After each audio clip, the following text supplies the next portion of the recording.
to be another way. Hollow Earth is Kong's home. It'll be the most amazing thing you've ever seen.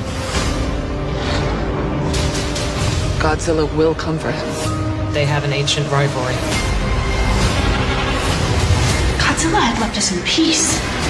Now he's provoked into war.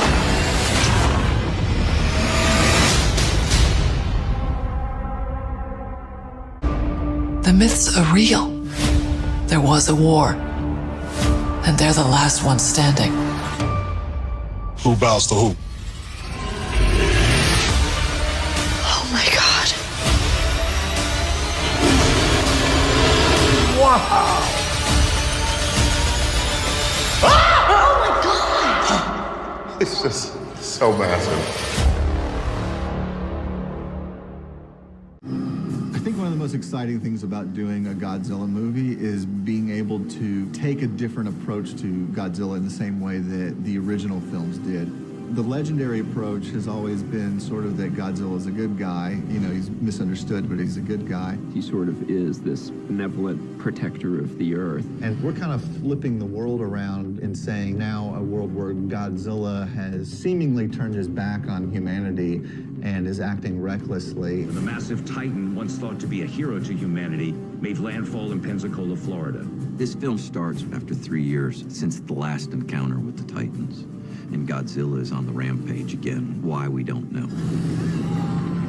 There's a reoccurring motif in this movie of Godzilla sort of being equatable to Jaws. So even at the beginning of the film, you know, we wanted to treat it more like Jaws approaching the shores.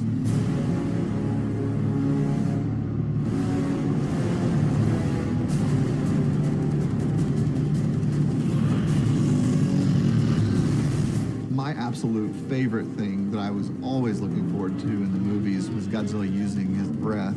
I just thought that was the coolest thing every time you got to see it. And so I ended up pushing that a lot in this movie. I believe Godzilla's most recent attacks haven't just been random. I'm of the same opinion. Brian Tyree Henry plays a really fun character in the film named Bernie Hayes, who's a bit of a conspiracy theorist. For 5 years, I embedded myself inside this company trying to figure out what their game was. And then, boom, Godzilla shows up. He's a champion for mankind, you know. There's something, his heart is so big. Bernie is kind of this crazy... That's about it, he's just crazy.